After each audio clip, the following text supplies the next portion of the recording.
오늘 본문 주제는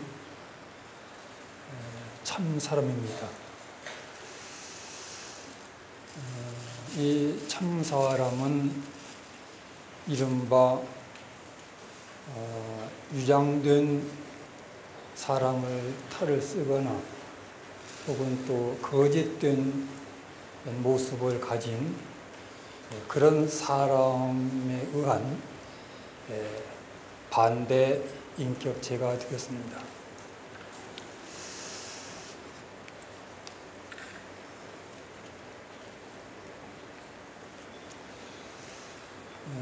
초기 경전에 보면은 이런 본문이 있습니다. 배우지 못한 대부분의 사람은 참 사람을 인정하지 않고 참 사람을 알지 못하며 참 사람에게 이끌리지 않는다라고 했습니다. 여기서 말한 배우지 못한 사람은 무엇을 배우지 못한 사람이겠습니까? 물론 불교를 배우지 못한 사람을 지칭하고 있습니다. 아무리 일반 학문을 많이 배워서 박사 학위를 가진 사람이라 하더라도 여러 형태로 설해 놓은 부처님의 가르침을 배우지 않으면 참 사람에 대해서 아무것도 알 수가 없습니다. 불교에서 지향하는 인격적 이상은 참 사람입니다. 그래서 참 사람에 이르는 길과 참 사람이 되는 방법을 가르치고 있습니다. 때문에 불교를 배우지 않는 상태에서는 누구도 참 사람에 대한 내용을 모를 수밖에 없습니다. 이치상으로 볼 때 불교를 배우지 않은 상태에서는 불교에 대한 식견을 가질 수가 없습니다. 그리고 그 식견이 없는 상태에서는 당연히 참 사람을 참 사람으로 인정할 줄도 모르고 또 어떤 사람이 참 사람인지 그 자체도 모를 것이며 나아가서는 참 사람을 보고도 그에게 이끌리지 않을 것입니다. 불교는 참 사람을 교육하는 종교입니다. 자기 자신을 다스리고 억제시키고 각성시키고 그리고 끊임없이 정화시키는 가르침을 통해서 우리가 도달해야 할 참 사람을 향해 나아가게 합니다. 즉 신체적으로, 언어적으로, 정신적으로 허물이 많은 사람에게서 허물이 없는 인격으로 방향 전환을 하는 것입니다.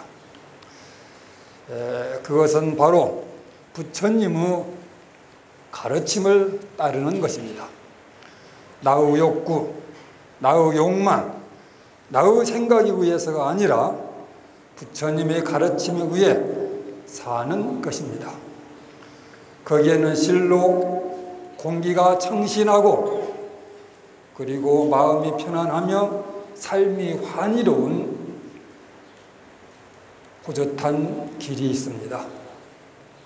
이른바 참 사람의 길입니다. 그 길은 일찍이 부처님이 가셨던 길입니다. 따라서 부처님이 앞서 가셨던 그 길을 뒤따라가는 사람이 참 사람인 것입니다. 부처님은 참 사람이 지녀야 할 원리에 대해 말씀하셨습니다.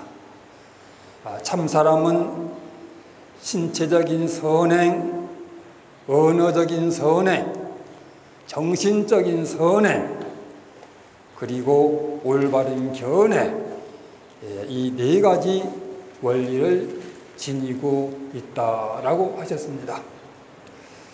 말하자면 행위에는 선행과 올바른 견해가 원천이 되고 뿌리가 되어야 한다는 것입니다. 즉 신체로는 위험에 처한 생명을 살려주고 보시를 널리하면서 변함없는 청정행을 닦으라는 것입니다. 그것이 참 사람의 몸이어야 하기 때문입니다. 만일 잔인함이나 부도덕한 금결이 있다면 그것은 참 사람의 몸이 아닙니다. 그러므로 참 사람은 참 사람의 몸답게 신체적인 선행을 해야 합니다. 이것은 사과나무에서 사과가 열리는 이치와 같습니다.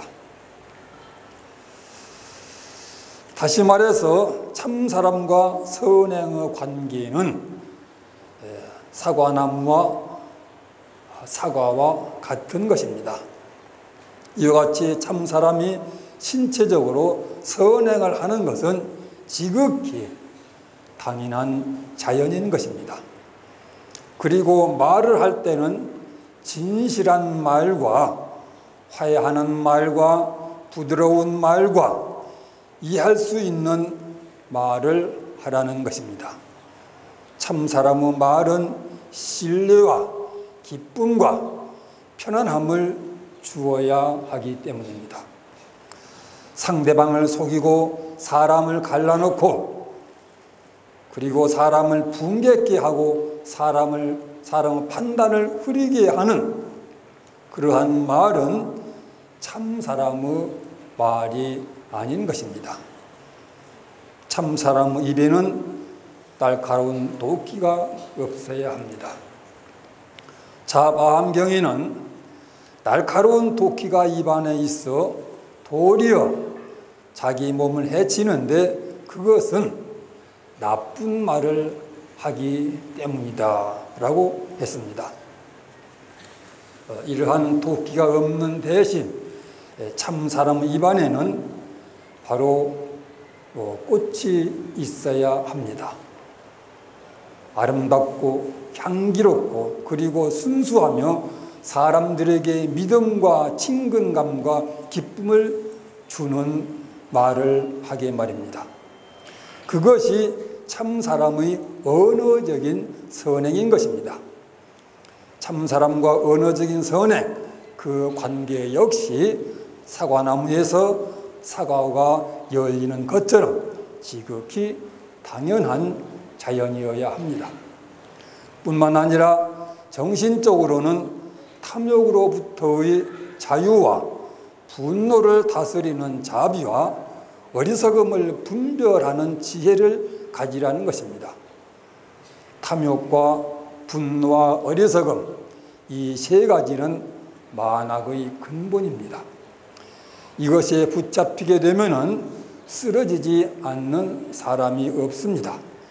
이것은 사람을 파멸시키는 덫인 것입니다.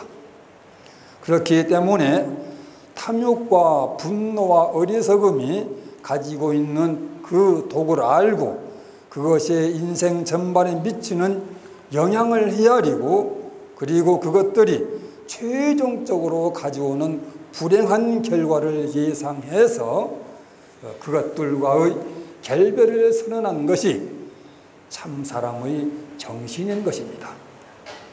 그리고 그 정신이 선택한 것이 탐욕이 넘어올 수 없는 무탐과 분노가 건널 수 없는 자비와 어리석음이 닿을 수 없는 지혜입니다. 따라서 이 세 가지가 참 사람의 정신적인 선행인 것입니다. 참 사람과 정신적인 선행, 이 관계 또한 사과나무에서 사과가 열리는 것처럼 지극히 당연한 자연이어야 합니다. 이와 같은 세 가지 선행, 즉 신체적인 선행과 언어적인 선행과 정신적인 선행이 하자 없이 제대로 바른 길을 가기 위해서는 이들을 앞에서 이끄는 안내자가 반드시 있어야 합니다. 그 안내자는 바로 올바른 견해입니다. 이 올바른 견해로부터 인도된 것이어야만이 신체적인 것도 언어적인 것도 정신적인 것도 비로소 선행이 되기 때문입니다. 올바른 견해는 정견과 정사의 상호작용에서 나온 관점입니다. 곧 사물을 바르게 보고 그를 다시 바르게 생각하는 거기에서 본 것과 생각한 것이 일치된 그 상태가 나타난 것이 이른바 올바른 견해인 것입니다. 이 견해가 참사람의 길을 온전하게 가게 합니다. 이렇게 되면 참사람은 명실상부하게 신체적인 선행과 언어적인 선행과 정신적인 선행이다 올바른 견해까지 참사람의 조건을 완벽하게 다 갖추게 되었습니다. 이른바 참사람의 길을 가는데 요구되는 네 가지 원리인 것입니다. 이 네 가지 원리를 지닌 참사람은 무엇이 다른가? 부처님은 말씀하십니다. 네 가지 원리를 지닌 참사람은 현명하고 총명해서 자신을 해치지 않고 상해하지 않고 파멸시키지 않는다. 그는 비난을 받은 화물이 없어서 식자들의 비난을 받지 않으며 많은 공덕을 낳는다. 이 말씀에 의하면 참사람은 확실하게 다른 점이 있습니다. 먼저 자신을 해치지 않고 상해하지 않고 파멸시키지 않는 것입니다. 그 이유는 참사람은 현명하고 총명하기 때문입니다. 그러면 참사람은 왜 현명하고 총명하겠습니까? 거기에는 까닭이 있습니다. 곧 자아를 형성하고 있는 신체와 언어와 정신과 견해가 이미 어둡고 탁하고 혼란스러운 것들을 일으키지 않습니다. 그로 인해서 의식은 맞고 박아서 그 신령함이 작용하는데 장애하는 것이 아무것도 없게 된 것입니다. 그러므로 그 의식 활동은 현명하고 총명하게 되는 것입니다. 따라서 그 현명함과 총명함으로 보고 느끼고 판단하는데 어찌 어리석은 행동이 있겠습니까? 자신을 해치고 상해하고 파멸시키는 것은 어리석은 일입니다. 어리석은 사람은 자신을 사랑할 줄 모릅니다.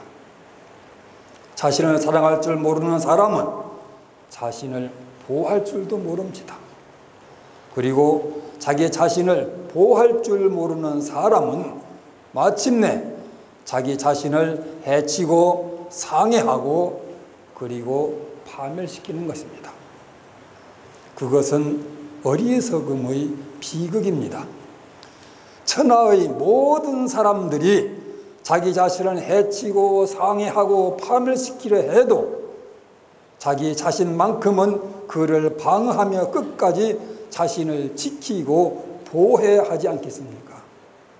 그런데 그 스스로 자신을 해치고 상해하고 파멸시키다니 그러면 나는 도대체 누가 지켜주고 보호해 준단 말입니까?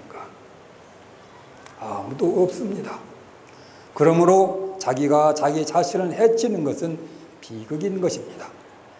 그러나 참 사람은 현명하고 총명하기 때문에 이런 비극이 있을 수 없습니다.